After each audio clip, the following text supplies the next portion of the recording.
Welcome to the Cincy Postcast. I'm Kevin Wallace, and before we get started with today's episode, I get to tell you about our great friends over at Streetside Brewery, located over the east side of Cincinnati, the Columbia-Tusculum neighborhood. You've got to go check them out if you haven't. They are a fantastic local brewery, serving up some amazing, delicious beers. There's always delicious food, a lovely patio, super friendly staff. If you have not gone out and checked them out, you owe yourself to go check out one of the best spots in Cincinnati. If for whatever reason you can't make it out there, one, shame on you. Two, you can take the fun home by purchasing one of their lovely, artfully covered cans, usually sold in 4 or 6 packs wherever you are buying beer. So a huge thank you to Streetside for sponsoring this episode. And thank you, listener, for going out and checking them out. And on today's episode, oh baby, we are talking about a victory, kinda, a moral victory as FC Cincinnati ties NYCFC 4-4. We recorded this immediately following the game, so you get the unfiltered, somewhat unstructured thoughts on this game as we go through this. The good, the bad, the ugly from this game. We're covering everything. Put it all together, you got yourselves a fresh, right out of the oven postcast.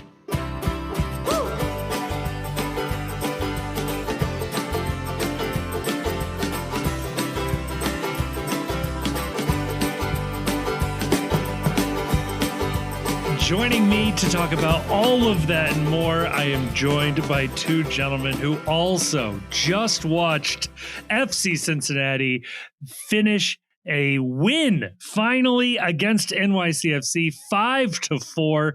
Incredible, gutsy comeback to get all 3 points for the. Wait, hang on. I'm being told that the points have been awarded to the third team. That's right. Oh, no. A 3-point effort for the third team tonight for the PRO, for the PSRA.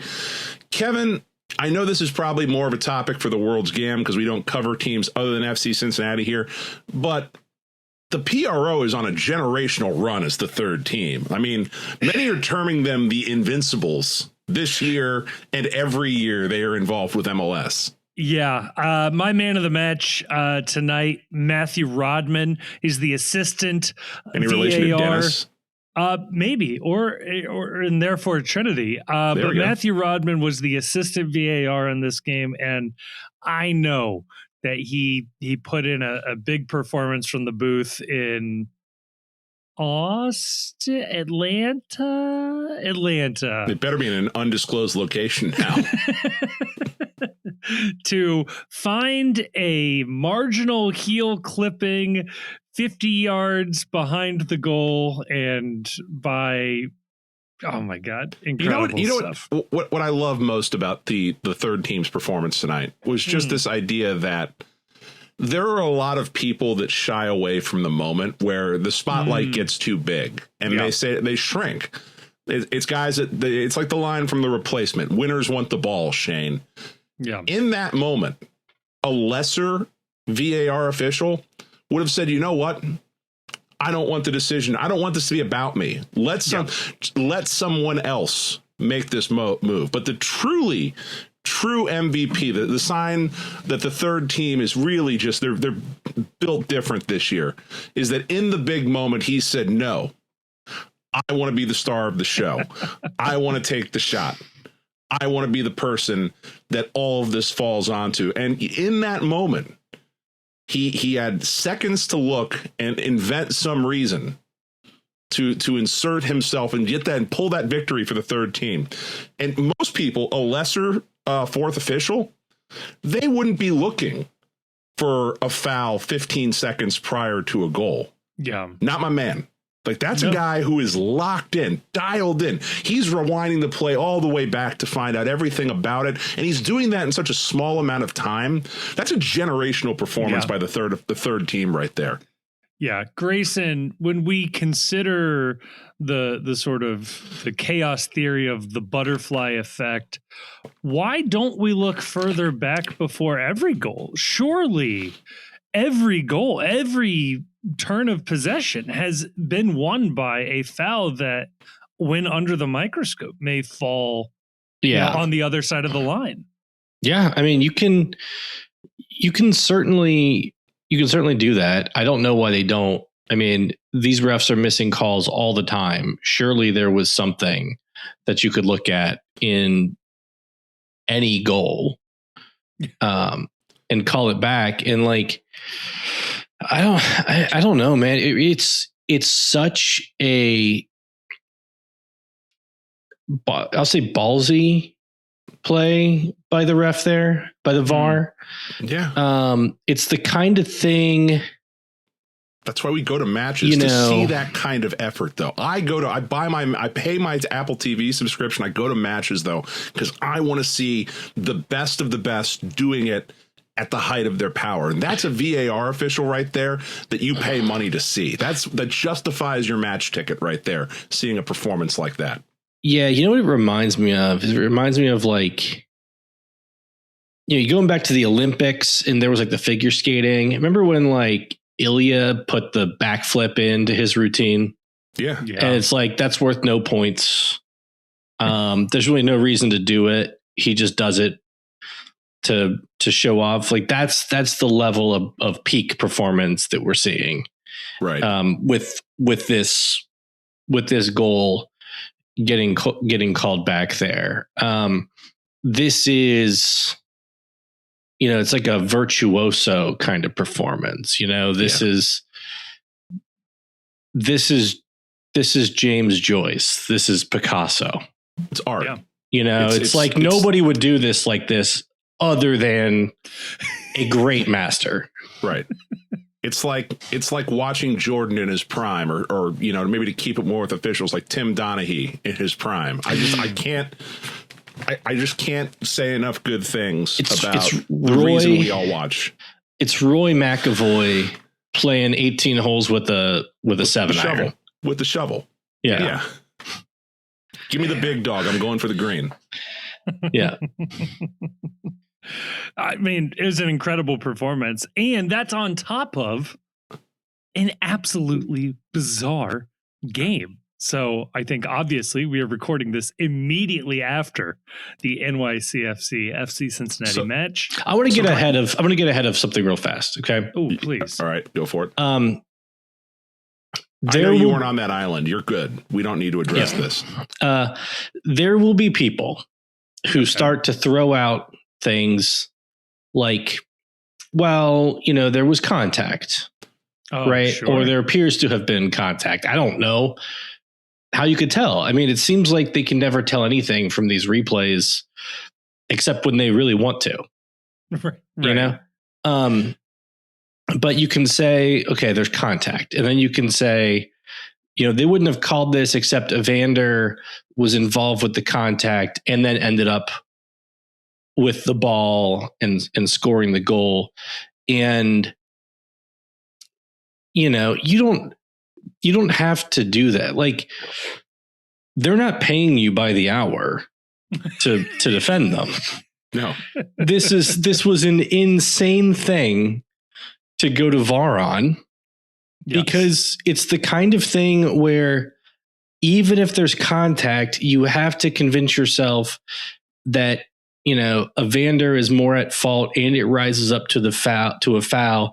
And it's the kind of thing that wouldn't be missed 1,000 times a game. Yeah. Anyway, right? Because we're talking about something so clear and obvious that everybody, every single time, would have called this a foul on Evander. So you have no choice but to take the goal back. And, you can just look at the game and realize, no, like, that kind of contact wasn't called a foul all over the place. This game against Evander multiple times. And, later in the game, there was a moment, and this is, to be fair, not a situation where there could have been a VAR intervention because it didn't fit any of the criteria. But there was a situation that I think it ended up with like maybe Denke being called offside or something. And you can very clearly see like Jabari running toward the box and the NYCFC defender or midfielder like grabs him with both hands and just drags him down. Just pulls him back from behind. Yeah, just drags him down. Not a play on the ball, off the ball, no ifs, ands, or buts about it. Right. And like that wasn't called a foul. Right. Yeah. And obviously VAR can't go back and like, because it wasn't in the box or anything like that. But like, I guess my point is that like that type of stuff happens all throughout the game. Yeah. All throughout the game. And for you to go and take away that Evander goal for that play that happened when and where it did is fixing the match. Yeah. The other problem I have with it is that if VAR can take a goal away like that, why can't VAR award a goal for a foul in the buildup? Like Jabari got dragged down there. If we're going to speculate as to what led to a goal, then I want to be able to speculate the other way and play out and do some pre-crime shit where if he hadn't dragged Jabari down, Jabari's going to make a run straight through, take the pass and score the goal. I want some pre-crime shit right here. If we're going to do it, if we're going to be able to rewind the tape back and call a goal off, I want to be able to rewind the tape back and award a goal. That's a dog so as far as I'm concerned. Because in my mind, that was an obvious goal scoring opportunity that was denied right there. I want to play some semantic games. I'll play logic and semantic games all goddamn night. Yes. Now, Chief, somebody can correct me if I'm wrong. I feel like referees do have the power to award a goal. Like I think there are certain times when they're allowed to do it, but I believe that is in their toolbox. So careful what you wish for. So here is how I would spin this game legitimately, because I've been, I told Kevin as soon as I signed that, I was like, what the hell did I just watch? Yeah. But this is what I've decided I watched. I believe there is a good case that you can say that the FC won this match 5-3.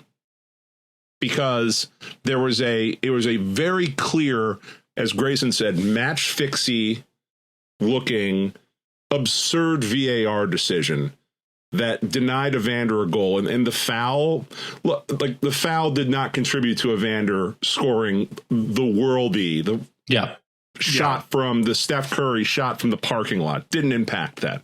So there's 5 goals for the FC. And then I'm going to go ahead and say this.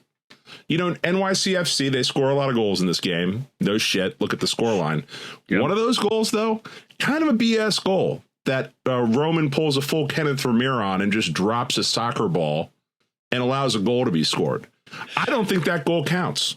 I mean, on the score sheet it counts, but in my mind, when I look back at this game, how many goals did the FC concede? They conceded 3 legitimate goals. How many goals did the FC score? They put the ball in the back of the net 5 times legitimately. They weren't gifted any goals by NYCFC in this game. There were no own goals. There were no when playing it out the back goes horribly wrong type gifts at all. That was 5 grown man-ass goals. There was a penalty scored in this game. There was a penalty that was caused by Evander just beating the defender out of his shoes. Yeah, just doing a lucho, just megging the guy in the box. It was as honestly one of a penalty as they come. Yeah. If you wanted to quibble, it's one of those things where it's like, he is certainly being dangerous. He's very far from goal. There's lots of defenders in front of him. But yes, Chief, I completely agree with you that is the way to look at this game. And I think too, with this team has no quit. And if you want any optimism for the remainder of this season, is that if they can somehow channel the mentality that this team has in the second half of every game for the whole game, you have a championship team on your hands. Like, this is a team that refuses to be beat. I want to push back on something Chief said though on the 5 legitimate goals. Ooh. Yeah. I think that okay, we'll give Evander his that was taken away. Yeah. You got to knock off Shirilla's because you can't be 17 years old and scoring goals like that. It's not good. It's not good for your ego. It's not good for your mental health. You know what they say about like child prodigies? They stay like mentally the age that they were when they popped off. We need to keep this. We need to keep a good head on this young man's shoulders here. It's a statistical aberration in that, like, I'm told reliably that no one under the age of 18 is scoring any longer, and that's kind of part of the problem with America's youth.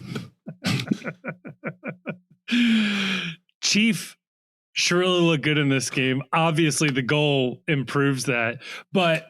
Or let me phrase it another way. Shirilla shoots that ball like it's Ceausescu's mistress. All right. So with Shirilla's goal, I was thinking about this.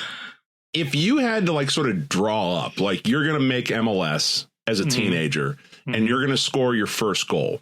And let's say that you don't play striker. Yeah. That's about as good as you can dream it up in the backyard when you're dicking around with your friends, right?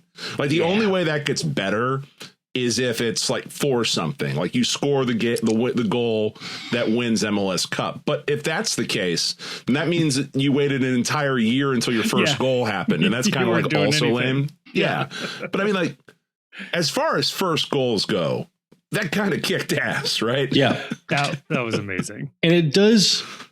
It does make you wonder, is Stefan Shirilla the Theosis Antetokounmpo of Major League Soccer? Or I was thinking about this too. Like, you know, just drag him along, baby. Well, no, back in the day, there was no proof if Rondé Barber or Tiki Barber was playing for their respective teams, right? Ooh. They could just screw around and Tiki could be like, you know what, I want to play defense this week. Rondé, you want to catch a flight to New York? And they could just swap. Are we certain that wasn't Stefan Shirilla playing right there? I'm pretty certain. Haircut's different, height's different. No, legitimately, if there was some serious stakes on it, how confident are you could tell the difference between Andre and Stefan Shirilla? Oh, I could 100%. I could tell you you pick either one out of a lineup. Okay, I'll tell you this. I can tell you, I'm very confident in my ability to tell you whether any random person at any given moment is Stefan Shirilla. I'm very good at that. That's Stefan Shirilla. That's not Stefan Shirilla. Now, could you show me somebody and say, is this Andre Shirilla? No, but it's the lamest of all the X-Men. His mutant power is the ability to determine if anyone in the crowd is Stefan Shirilla. Yeah, it's the Silicon Valley app from the TV show Hot Dog, Not a Hot Dog. The image recognizing app that can only tell if something is a hot dog or not a hot dog. Yeah. Yeah. So, okay. So, Kevin, on this point with this idea of if this team could sort of bottle this and play this way all the time, would you take that if the sort of trade-off is they're all gas, no brakes all the time, and you're going to lose games 4-0, but you're going to win games 5-1? Like, it's going to be no in between on this sort of stuff, because it does feel like this team plays its best when it stops worrying about playing defense because it sucks at it anyway. And it's just like, yeah, you know what? We're going to concede. We may as well be trying to score while that happens.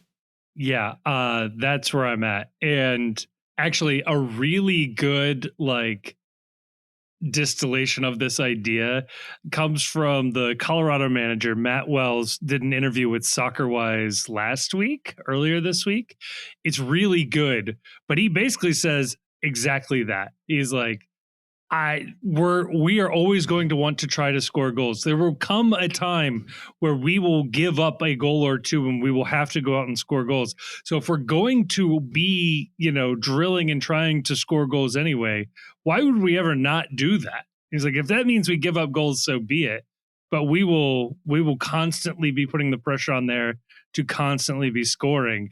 I was like, yeah, I like that a lot more, because if you are playing, and we've seen this for 3 years with FC Cincinnati, you play this incredibly tight defensive system that if you can't get the offense going, it's more likely to break and you lose by 3 or 4-0 than it is that you're ever going to be able to flip the switch and win 5-0. Just stop playing the defense first thing. It just, All right. Like, this team has it too. That's the thing. They're holding them back. They're holding them back from doing this. They very clearly have offensive firepower, yes, which is really there. weird. Like, it's really weird. Here's the thing that goes along with that, though, is that there are certain changes this team makes out of necessity very often in games, and they seem to play a lot better when they do that. Which I hear the changes specifically that I have noticed. We're #noticing that the team just starts to play a little better when these things happen. That's when Dado Valenzuela comes on the field. Yep. When Brian Anunga comes on the field, which makes no goddamn sense. Yeah. and a lot of the time when Ayub Jabari comes on the field. Or I don't know what that means. I don't know what any of this means. I'm gonna go check his match history. Is Andre Shirilla also in that? He might be at this point, honestly. No, because didn't the other game that Shirilla played? I think we got the shit beat out of us. Yeah, was that the New England game? Might have been. Sure yeah, did. it was. It was. And the but loss I'll to say New York Red Bulls. So never mind. I'll say this, right? Like, they played the game with, for all intents and purposes, no better than their 5th choice center back. Right? Teenage came off the field pretty early. Right. And so the center backs throughout the game were Flores, Powell, Kyle Smith, Andre Shirilla. Yeah. Right. So it's for this game only. It's not really all that surprising that they gave up a bunch of goals. Now, question why that has happened many times this year when they've had their, first, second, third, fourth choice center backs. But I don't. Here you go. Going back to Chicago quickly here. Yep. That game, they are down 3-1. Into the game in the 64th minute, Alvis Powell. Into the game in the 70th minute, Ayub Jabari. Into the game in the 70th minute, Dado Valenzuela. Like, Dado coming in makes weird things happen. Like, weirdness happens.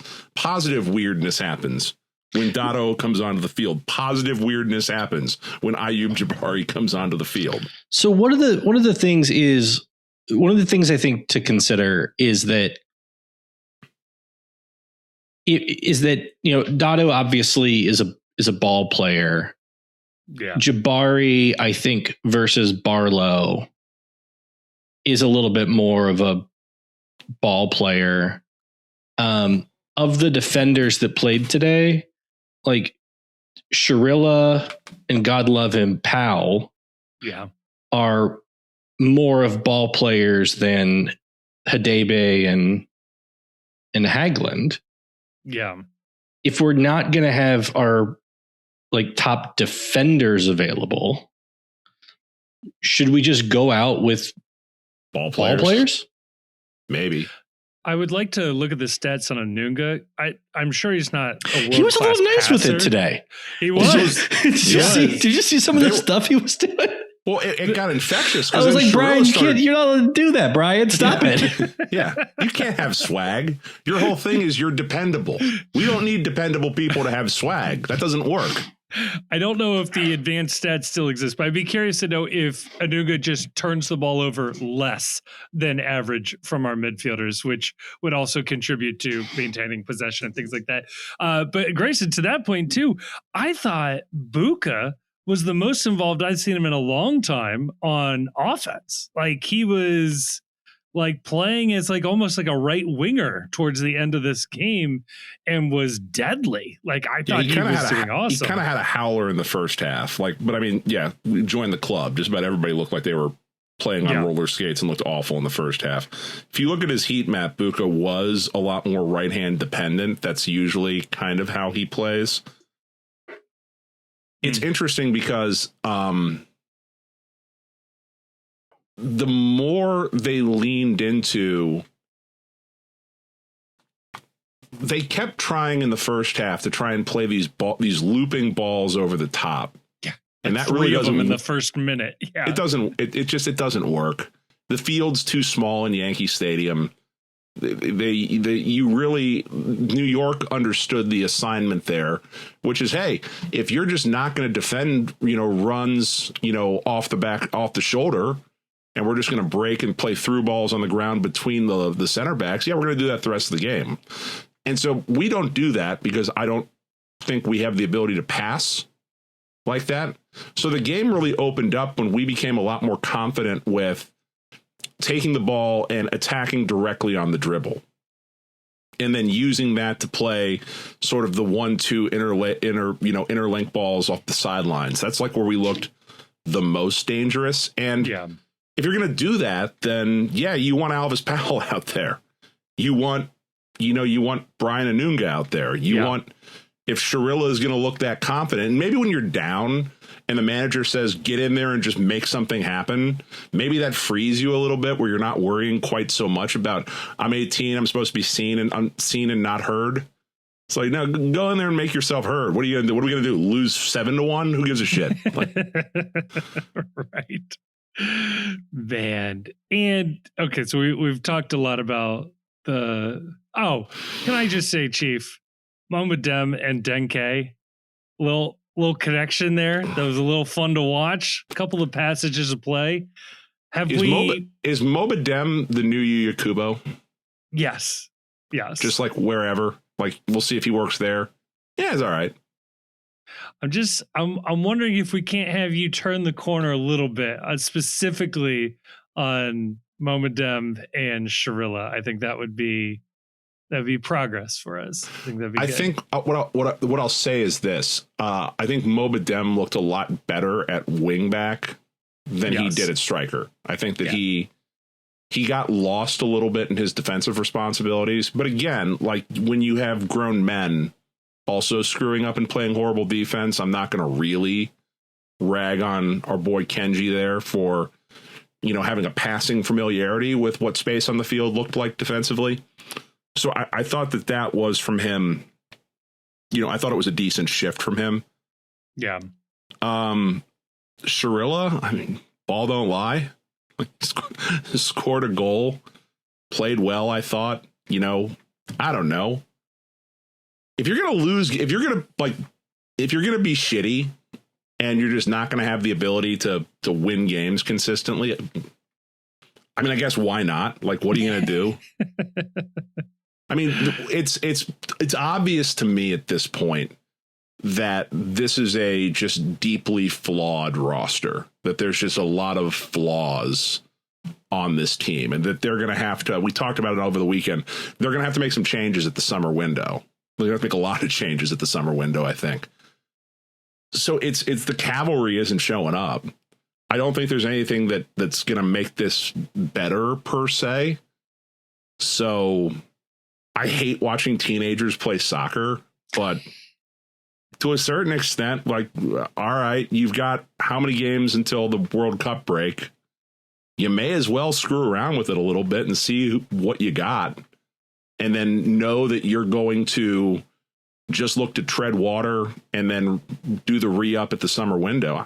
I don't even know. Like, if you ask me right now, who is the optimal starting 11 for this team? I have no clue. None whatsoever. I don't see. We might not have a choice given the injuries, because everyone's hurt on the back. Because everyone's hurt. Everyone is hurt. But I don't see. Even if you think he's clearly a better option, I don't see much argument for starting Teenage Hidebe until through the summer window. You saying play Flores and or Sharilla instead of him every time? Yeah. And they're going to probably leak goals, but they're leaking goals anyway. And like whatever the future looks like at that position, the future does not look like Teenage Hidebe. No. And I mean, I guess that's an argument for more minutes for the two of them, is that, like, if I think there are two moves this club needs to make at the summer window that I know with absolute certainty. They need to buy out or transfer Teenage Hadebe. Like, take whatever you can get, whatever it takes to get him off the roster and free the salary cap space up. They've got to do it. And either an SEI designation or they got to move on from Matt Miazga. And if you know that to be the case already, then the only question is, what kind of resources do you need to put back into the position group in order to give yourself a chance to make a late season run? And if you can play Schirilla and Flores specifically, because, like, you know, no knock on Schirilla, but Flores, they bought him in as a U22. They obviously thought there was something there. Yep. If you can give those guys minutes, I can't believe I'm saying this, but, like, if you can give those guys minutes and you find out you don't need to go and spend money on a like-for-like center back, well, then all of a sudden, boy, does it become appealing to go and spend a lot of money on a second striker or an upgrade at one of the wingback positions, or, you know, God forbid we get a midfielder in here that can pass. You know, you're finding solutions you're finding out if you have solutions on the roster. It's also a solution for next season as well. Like, if one of these guys well and truly hits and plays their way into the starting lineup, you're settled for probably another year or two at least. Yeah, and the other thing too is that, like, if they suck, then I don't have to hear about them anymore. And that's a win for me personally. Like, I would love, like, it's a win if they're good for the team. It's a win for me if some of y'all just shut up about these guys when it turns out they can't play. But I just want to see them play so I can make that determination. And, like, for example, with Dotto, I've seen enough to suggest that he should continue to see minutes. But I think what we really got to talk about, and for me, the stars of this game for FC Cincinnati, it's very clearly Kevin Denke and Evander.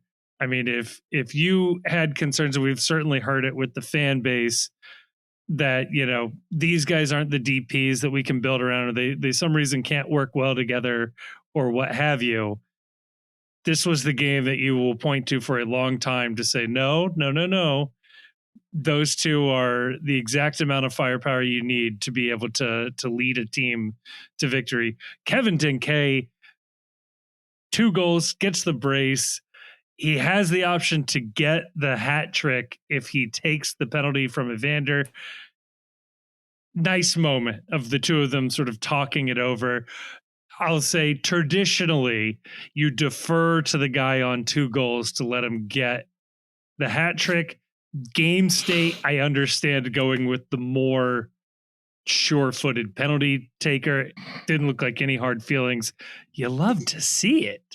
I wouldn't even say the more sure-footed penalty taker. I think just the idea that what I would hope to be the case and what it looked like was the case is that you're heating up. Yeah. Like, Evander had gone a long time without scoring a goal for this team. He gets one last game at the spot. It's an opportunity to, like, for a well-played game and for earning the PK in that moment.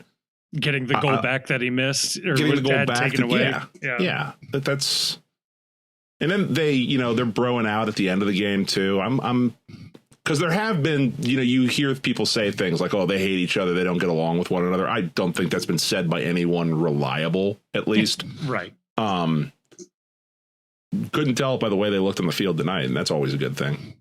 Yeah. Can I give your boy Dotto some credit too? Please, by all means, you have the rest of the show. Go. Yeah. If there's one thing we've talked about with Dotto, it's that, Dotto is great at earning fouls. Yes. And, like, that's cool. But also, the reason why you earn a foul is because you get knocked to the ground. There were a couple times tonight where, you know, it was noticeable that Dotto played through contact, fought through contact, maintained possession, and, you know, kept driving forward. And that's an advancement in his game, I think, if he can do that and he can actually not get muscled off a ball or off a run by a defender. That's an improvement to his game, I think, that we haven't seen prior to this year. Yeah. That boy's finally hitting the weight room. Yeah. Get your weight up, son. I will say Denke as well had a moment in this game. I don't have the minute where he muscles a defender off the ball at the corner. I thought for sure they were going to call it. Always And do. they didn't. And they let him play in and get a great cross in. And I was glad to see they finally let him, flex his muscle a little bit there on the field. Finally. Yeah. Haglund gets hurt in the pregame warm up of this game. So he is immediately out. I don't know that we have any sort of update. Maybe Pat's giving one to the media while we're taping this, and we'll find out what the situation with Haglund is. So Haglund is hurt. Hadebe goes out of this match hurt.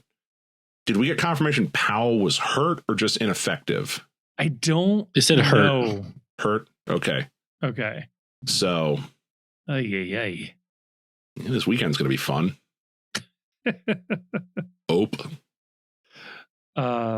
Yeah, jeez. Hey, man, we ball. Okay, so gun to head. Okay. What is your starting 11 for this team until the World Cup break? What do you like? Let's say health not a concern. Okay. I am starting Roman in goal. Controversial, I know. I think I would play a back line of Robinson, Sharilla, Haglund. I would play Echenike. I'm assuming we're keeping the formation. Echenike on the right side and Ramirez on the left side. Gidi, Buka, Evander, Denke. I want to say Dotto, but honestly, I understand the argument for Barlow and Jabari as well. But I would say Dotto there as my second striker. We have this entire conversation, and you're basically running out the same. We're not going to see any of the kids. Well, okay, so maybe you put in Anuga instead of Gidi. Well, he said otherwise. Well, Gidi's a kid, first of all. Second of all, feel that way. Well, yeah, but he's younger than Mohamed Dem, which is fun. He plays for the U21. He's an old 21 though. Sure. But to Kevin's credit, he did put Sharilla in his starting lineup. Sharilla and Dotto. Yeah. I don't know. If health is not a concern, Miles, Matt, and Flores. But since Matt isn't really on the team in spirit, I would do probably my three would be Flores, Miles, and Nick. Okay. But I'm not going to be mad to see Sharilla getting some starts here, Sharilla subbing in. I don't want to overstate anything just based on the fact that Sharilla scored that goal tonight. He also stood by and watched a goal get scored right in front of him. Yeah, so did everybody. Yeah, everybody did. No, everybody. He was definitely just fitting in right there. And so I don't know that there's for all the resources that are invested in the center back position. I don't love any of the I'm not in love with any of the trios that you could throw out for various reasons. But the one that I think the ones that you're most likely to over time learn to love because they are the ones that actually have opportunities to improve are trios that include, that include probably Flores. It feels way early to just immediately because of this game where again they gave up 4 goals and he wasn't great at defending or anything to just throw Shirilla in there. But like Shirilla and Flores can get better. Yes. Matt could get better by getting healthier, right? Yeah. Stem cell treatment probably would help. He probably doesn't believe in stem cell treatment. But like, I don't know, like Hadebe's not gonna get better. That's we've seen he's only a teenager. There's growth there. Yeah. He's 30 years old, by the way. A 30-year-old teenage. I don't know. Like Nick is not going to get better. He does seem to be improving with age a little bit. I don't really see how you can throw both them out there, given what we've seen. But it does feel like they just need to pick something and go with it at this point, even if it's not the best group, that the healthiest group, that they should just like, okay, you three we're riding with you until the World Cup break, because it feels like communication is and remains a massive issue with the defending on this team. You saw it tonight where whose man is that? I don't know, but he's wide open, running unimpeded at goal, and the ball is behind you now. Well, and it's multiple games in a row too, where they just can't execute a high line. No. Yeah. You know, like they get, you know, they have guys timing runs right through them basically every game, no matter who's out there. It wouldn't be so frustrating if we could do it too, but it feels like it's been a minute since anyone has gotten free in the middle of the field on a high line, even though they play high lines against us all the goddamn time. Other teams do. Yeah. Yeah. The other thing too about like the availability of the back line, I mean, our back line is old. Like every single guy that you would have slot in to be the starter or even first alternate is 30 or over. Like Hadebe, Miazga, Robinson, or not Robinson. Robinson's the one exception to this. Hagelin, Smith, Powell, all these guys are older.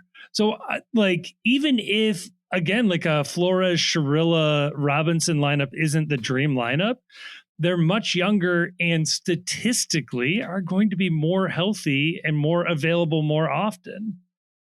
And that has to factor in at some point as well. When we're sitting here talking about how nobody's healthy, nobody's constantly available, Powell comes in as a sub and goes out hurt. So, you know, and if you look historically, when this team has played well, you know, they've had a young guy playing. They've had one young center back. If that was Ian Murphy for a couple of years, it was Ian Murphy. After that, some years it was Yerson Mascara. But, you know, it's only the last couple of years where they haven't had that young player on the back line. And yeah, there's been a revolving door due to injuries and unavailability. I'm not saying this is an advocate for let's, you know, just throw the youngest academy kid out there so that Matt Doyle can, you know, go to full send. But they do need to find some people where there's not the availability crisis that they're having right now. Yeah. And for Momodem, I mean, you hit the nail on the head with the Yu Kubo comparison.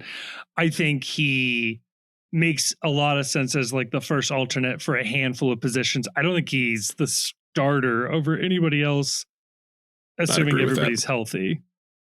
So yeah, but they need that. I mean, the bench has been, the bench has been thin, so having someone that, like, it's not a bad thing that they've got the ability to put somebody in who, you know, is competent at a few different positions. Yeah, and he's looked competent, I think is the best way I would describe his play. Nothing about what he's done has been spectacular or like, wow, I need to see a ton more of that. But also now I'd be lying if I said I'm not like, oh, there's like at least some confidence that when he comes into a match that you're going to get quality minutes out of him. So, yeah. And that's, I mean, again, like going back to the roster build conversation, like that's what the team needs is like competency at these positions that are then also really cheap, and that allows you to then splurge in the other areas. So like him being like a good player for this team for a while bodes well long term for FC Cincinnati. As far as striker, like it's almost dealer's choice at this point. Like I think Barlow has done enough to win the starting job day in and day out in general, but like I still would rather see Dotto up there. I think more time with Dotto would be better. I don't know, Grayson. How do you take in the striker position? Yeah, I mean, I've long thought Dotto should be starting. We've pointed out repeatedly that the team looks more dangerous when he gets on the field. He's very active in the offense. Like he's doing stuff. He is doing stuff. That's, FOTMob gave him a 7 for just 30 minutes, which is like kind of crazy. Yeah. And like, yeah, like you're like, okay, well, we like having options come off the bench, but wouldn't we rather like get leads? Like be good? Like score longer goals first? Yeah. And I don't think there's a rule against Dotto playing like the whole game. Like if that was an idea that you had. Yeah. Like surely he's had an FCC 2 game go where he played the full 90. Yeah, you still have like Barlow and Jabari now become bench options.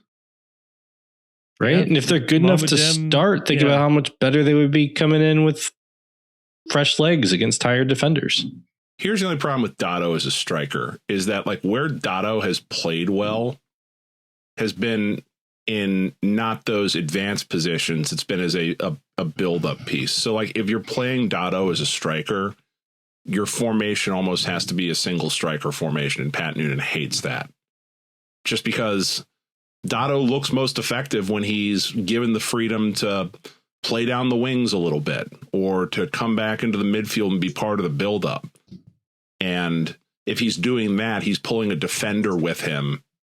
And then we're having even less space for Evander and others to operate in the midfield. I'm not saying this is like it's an unsolvable problem. They pay people a lot of money to solve these problems. It's just an issue that you're going to have to, solve tactically, that where he plays at when he is a striker is different than what I think has been very effective minutes that he's played in the midfield and is like a quasi, a wide attacking midfield. Yeah, so Dotto in 30 minutes had 3 touches in the opposition box. Okay. He was 20 of 23 on accurate passes for 87%. So that's 30 minutes of Dotto. Tom Barlow played 83 minutes. No touches in the opposition box. 4 for 8 on accurate passes. Yeah. Dotto had 3 times as many passes. Well, three times as many passes attempted, 5 times as many passes completed. Yeah. In 37%,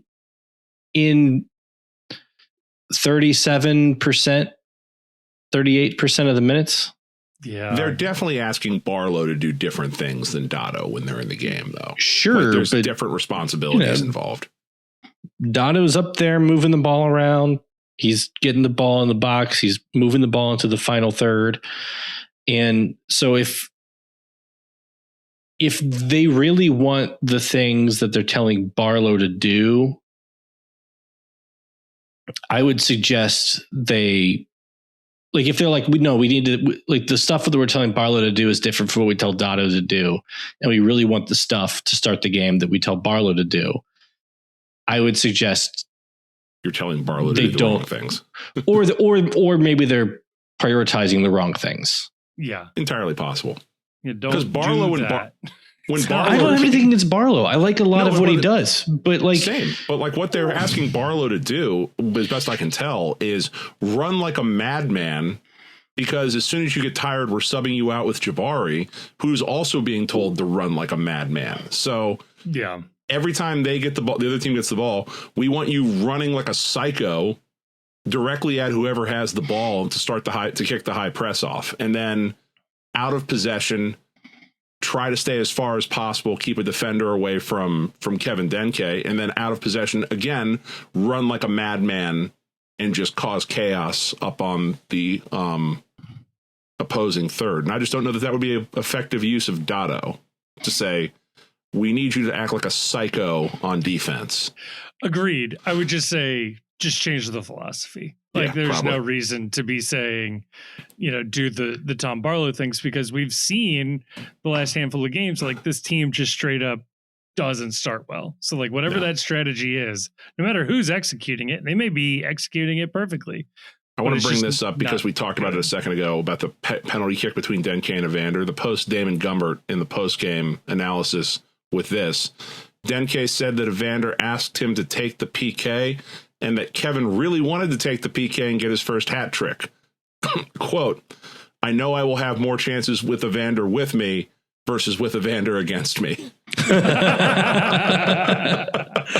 That's really funny. That's my man is reading the room right there. Really, yeah, and like I don't want to downplay the value of getting defensive contributions from your forwards, but sure, they have given up 23 goals this year. This is accurate. I was just defending my man Tom Barlow there, that like the counting stats do him no favors, because perhaps there's a disconnect between what he's being told to do and what we have seen produces results. Yeah, yes. But whatever his defensive contributions are, whatever his willingness to run his face off is, that combined with everything else they're doing has not, it does not appear to have resulted in a better defense or giving up fewer goals. Now, it's possible. It's possible this team should have given up 35 goals.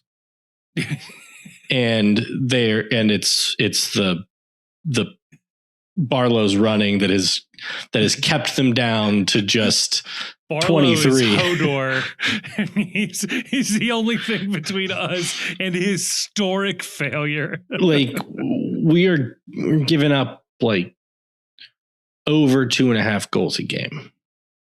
Is that good? I don't know because I just started watching soccer yesterday, so there's no way to know. Chat, is this good? But I mean, if that's gonna if that's gonna happen, you got to put up more goals. You have to score 24. And to their credit, the last couple of games, they have seen to show an ability to do that, which is good. The form is crazy.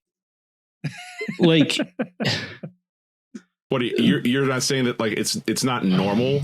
Like, what I'm really mad about most is that like we missed a 2-2 game because we have a 1-1, we skipped 2-2, now we have a 3-3 and a 4-4. If you're a betting man for this weekend, 5-5 is just sitting out there for free money. So since losing to New England 6-1 and losing to Tigres 5-1 in sequence, which I still think we should get to the bottom of all that. We have we have 1 win, 1 loss, and 3 draws. Now, is that like the best form you could possibly have? No. But for a team that's given up 3 goals or more in 4 of those 5 games, that feels crazy. that is actually crazy. And especially like the nature of how those games, especially the last 2 draws, have come about. Well, 3, they came from behind in all 4 of the games in which they got results. Amazing. And they came from behind from multiple goal deficits in 3 of those 4 games. Would love, if somebody really wants to nerd out, and I'm not even sure if I'm going to articulate this correctly, would love to know how many points have we salvaged from losing positions this year versus last year versus the last 3 years combined. Yeah, what's our XG when trailing? It's got to be just off the charts. Right. Like, we are a team that you do not want to have a lead on. That feels terrible. You want to beat us at the final moments of the game. Well, it's just so funny because in the live match thread, once NYCFC scored, everybody made the same joke. Oh, we got them right where we want them. Game on, baby. Game on. I will say this. Remember last year, like we talked all year on the World's Game about, or I talked a lot because this was my sort of pet thing about how San Jose was the best value for your time watching a game. Like, I want to start counting a new stat in MLS, and that's just, I'm going to call it stuff. And like, you get a stuff point whenever stuff happens. And so from my perspective, stuff is conceding a goal, scoring a goal, getting a red card, causing the other team to have a red card, being awarded a PK, giving up a PK, or conceding a PK. I like that. I have to think FC Cincinnati is lapping the rest of Major League Soccer in stuff happening over the course of their games. I would only add 2 things to your list. I would say a win and then an additional a comeback win. I think you can comeback, add those comeback points. Win or comeback tie. Okay, Either way, that's fair. you come back. A salvaged point is a thing and a win is a thing. I think those are good. Because like in this season, we're now like we went 4 matches in a row getting a red card. That seems like ancient history. Now we've solved that problem. But now in the last 3 matches, we have conceded 8 goals and have a 0 goal differential. Like must watch. Yeah, must watch television right there. 1-1, 3-3. Like the last set of matches since Tigres, the FC scores 4, wins 4-2, loses 4-2, draws 1-1, draws 3-3, draws 4-4. That is, look, it's not great if you're a fan living and dying in every moment. That's a hell of a watch. If you're just someone like, hey, what should I be checking out tonight? A lot of stuff. Oh my God. What else is there to talk about with this game? I don't know, man. Oh, Sharilla breaks Dotto's record as being the youngest goal scorer in FC Cincinnati history. That's nice. Nope. No? Nope. MLS play. Oh. Wait. So I got FC Cincinnati Communications to delete that tweet. Oh, nice. Okay. I saw the tweet and that's all. I haven't seen any updates. Yeah. So they said that Andre Sharilla became the youngest player in FC Cincinnati history to score a goal. Yes. He's the youngest at 17 years, 200 some days or whatever. The youngest player to score in FC Cincinnati history is Ademar Chavez, who scored against O&M in Champions Cup at 17 years. Got him by a couple of days. It's by like 200 days. Oh, okay. It was like 17 years and like I want to say like something like 45 days. I'm not doing the math I'm not doing the math. Yeah. So, but yeah, I mean, this was like, to be fair to Andre, this is more of a real goal than, Ademar Chavez coming in and getting like the 8th against O&M. Would Adamar Chavez be the best player on O&M if he went to O&M? Probably. Yeah. Yeah, I think so. Let's be honest, too. If you had to make a list of every player that has scored a goal for the FC this year, no one is getting Adamar Chavez as a correct answer. I would have absolutely. I knew it right away. Oh, okay. Sure. Yeah. I replied to the FC Cincinnati communications tweet. I said, "How old is Adamar Chavez?" Oh, well, you should have to knock on doors in your neighborhood for asking that question online. I got that intern. You should also have to knock on doors for making that statement. Oh my God. So I think with that, let's head on over to part 2. I'll just say good win for the FC. Yeah. This bodes and well. If that's our last time playing on NYCFC's baseball field pitch, fuck off. Good riddance. Yeah. I'm done. Yeah, that was miserable. Yeah. Now let's head on over to part 2. We'll look ahead briefly for the New York Red Bull match, and we'll get you out of here.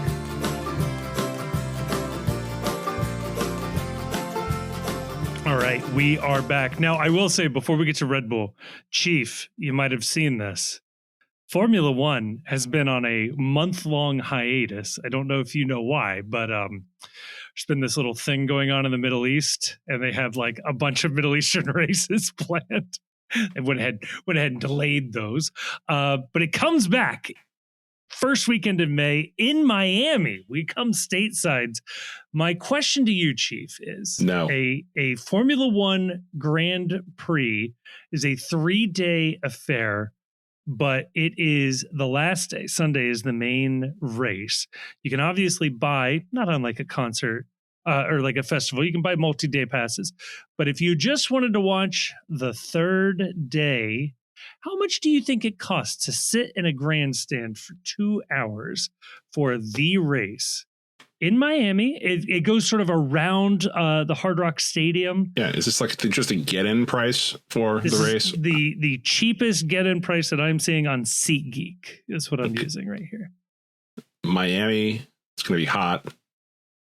You're still not quite into storm season yet, where it's like raining every day. I don't know, like I'm sure I'm way under, but like $500. You're almost dead on. Nice. $598 appears to be way too much money. Now, if you want the 3-day pass, it is just shy of $1,000 right now to get in. Don't they only do like 2 laps in F1 and nobody passes one another? So, as a newfound expert, no, there's definitely passing, but not as much as you would expect. I will say this. The top like 4 or 5 guys tend to dominate and therefore hold their position longer. Right. But you end up doing, like I said, it's about a 2-hour race from start to finish. My guess is the different tracks are going to take different amounts of time and all that jazz. But you still have to like come out and change tires and things like that. So that's going to cause some shifting in the leads and stuff. But if you're looking at like spots 5 and below, they're passing all over the place. It's great. Does anyone get awarded with a blue shell at any point? No, but they should. I think they should bring more. I would watch a lot more if you could guarantee me at least one blue shell and a bullet bill happening during the race. I like the idea of like adding weapons to Formula One. Or not even like you don't even need to make it a weapon. Just like you know, at random intervals, tools. Like everyone has a button in their car, and when like you get like at random, you get the ability to hit the button, and just one person's car just dies for a few minutes. Actually, Chief, you will appreciate this. So I don't know how new this rule is. It feels new for this year. They have a thing because these cars are now 50-50 hybrid internal combustion engine, where if you are within, I think it's like within a second of the guy in front of you, at the start of a lap. Basically, I'm just going to simplify it. You earned the ability to basically get a mushroom. You have a boost button that is now available to your car, and you only get so many of these boosts. And the guy in front of you also gets a boost, so you have to like time your boost to both defend and attack the position there. I also saw the movie Fast and Furious. You got to be careful not to use the spray too early. Still a buster. I will not be watching. No, my schedule does not permit. It looks like it's on noon on Sunday. That I don't know. It's more fun when it's at like 1 a.m. Yeah. That's when Aussie Rules football is on. I already have viewing obligations at that time. The Grand Nationals on. Yeah. Blood Feud is renewed in 3 days. And I don't know. The Red Bulls have been a very bizarre team. They seem to really struggle when playing Montreal. That seems to be the team they cannot beat. They're still playing the babies. And score a lot of goals. They're going back to playing us. Beat us on April 4th, 4-2. Drew Miami 2-2. Scored 3 in their Open Cup game against our old friends, the Pittsburgh Riverhounds. Lost to Montreal 4-1. Dropped 4 on DC United, but crucially, also conceded 4 to DC United. Yeah, reports of their ascendancy might have been grossly exaggerated. Like they haven't won. Let's put it this way. They haven't beaten. The only MLS team they've beaten since their 2-0 start is us. Oh, okay. Yeah. We got them. They have a losing aggregate score to Montreal of 7-1. So just if there's ever been an opportunity for you to say, we really need to replicate what Montreal Impact is doing, now is the time. This is the one time you can look to Montreal as the blueprint here. You take Kevin Denke into a room, you put on some Prince Owusu highlights, and you're like, this is your blueprint right here.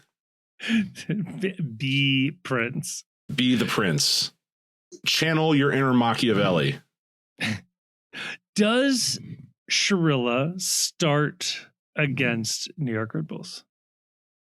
He might be the only person that's fucking healthy for this game. Yeah, why not? Let him do it. Yeah, he scored a goal. Yeah, vibes only. We're vibe coding this entire season. That's the spirit. So it's a short turnaround. Based on how the minutes fell this game, I would suspect you'll get. They didn't give Ramirez an extra. He was just on yellow card suspension, so Ramirez will be back. So I assume you'll have Ramirez. Yeah. Out wide. Ender's young, so I'm assuming Ender is probably still at least a somewhat go for Saturday. And then if Powell is hurt, if Haglund is hurt, if Miles is hurt.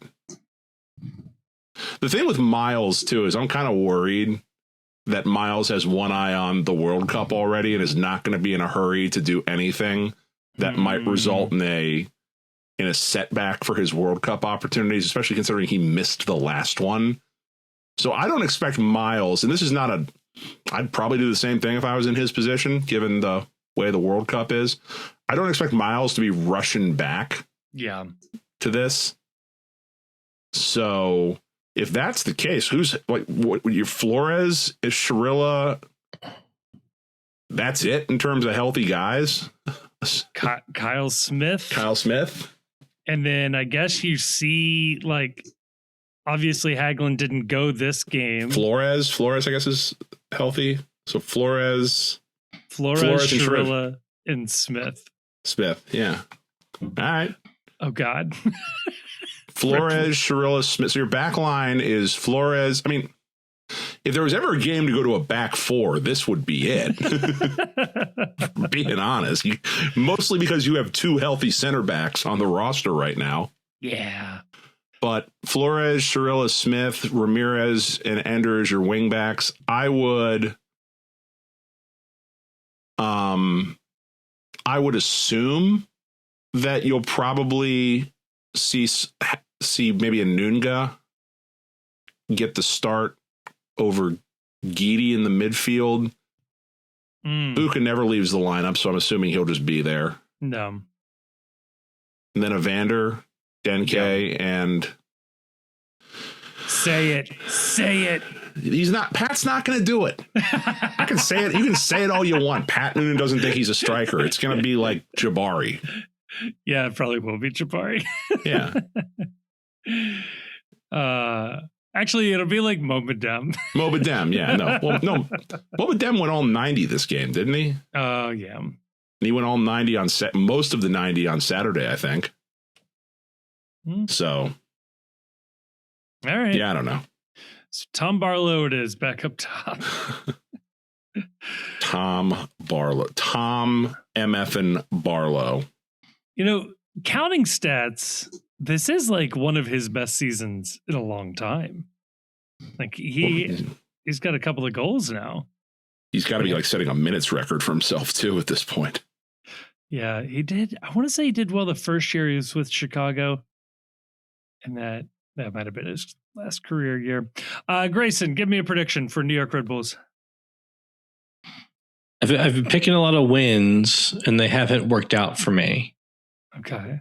So I'm going to pick Red Bulls win 3-0. Oh. To try to like kind of reverse that a bit. I like that. Chief, do you have a prediction in mind for the Blood Feud? Yeah, I mean, we're going in order here. So, oh no, 6-6, 1-1, 3-3, 4-4, 5-5. Why not? Why not? Let's get weird. Let's get weird with it.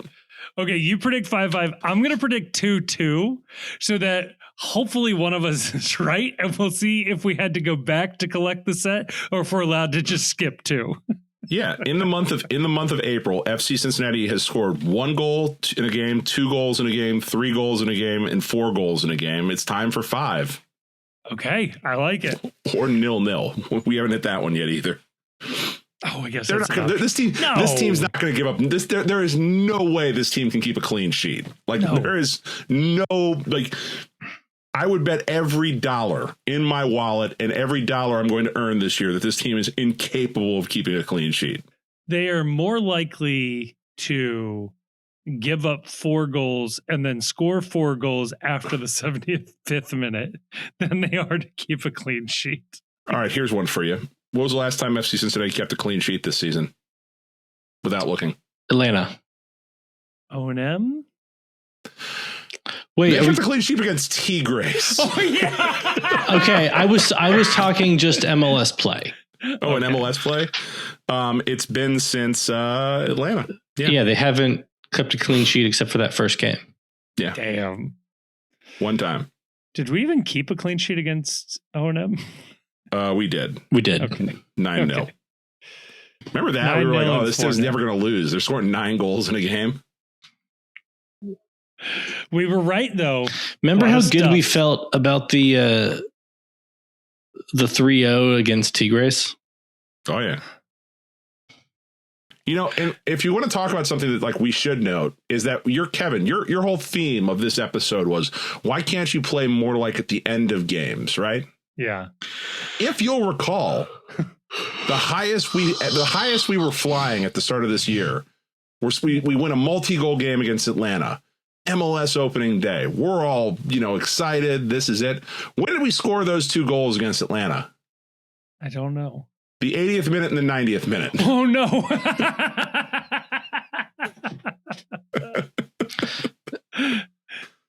Oh, no. Against Tigres, didn't we score like the last 2 late? We might have. Let's see here. Yeah, the 83rd minute and the 53rd minute, second half goals. And then our only goal against Tigres in the second leg was in the 65th minute. Jeez, see? Come on. So Montreal, all 3 of the 4 goals after the 45th minute. Toronto, 90th minute. Team. That's right. Chicago. Let's see here. Oh, yeah. 2 of the 3 goals after the 45th minute. NYCFC. 3 of the 4 goals after the 45th minute. This team sucks in the first half. This team is dog water. You know what this tells me? This is a great gambling team. So just whatever the result is at halftime, just know FCC is going to add 2 goals on top of that. Yeah, hammer the 2-way bet, win or tie at halftime. Yeah. All FC right. Cincinnati, anytime goal scorer. Is that it for the night? I think that's it. I think we've done it. All right. Well, look at us recording same night. Fuck Columbus.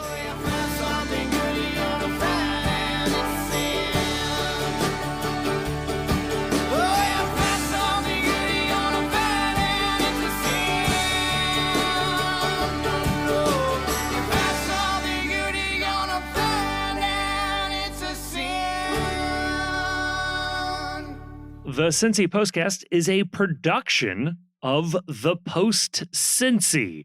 You can check us out online at thepostcincy.com. You can also follow us on Twitter and Blue Sky, Facebook, and Instagram.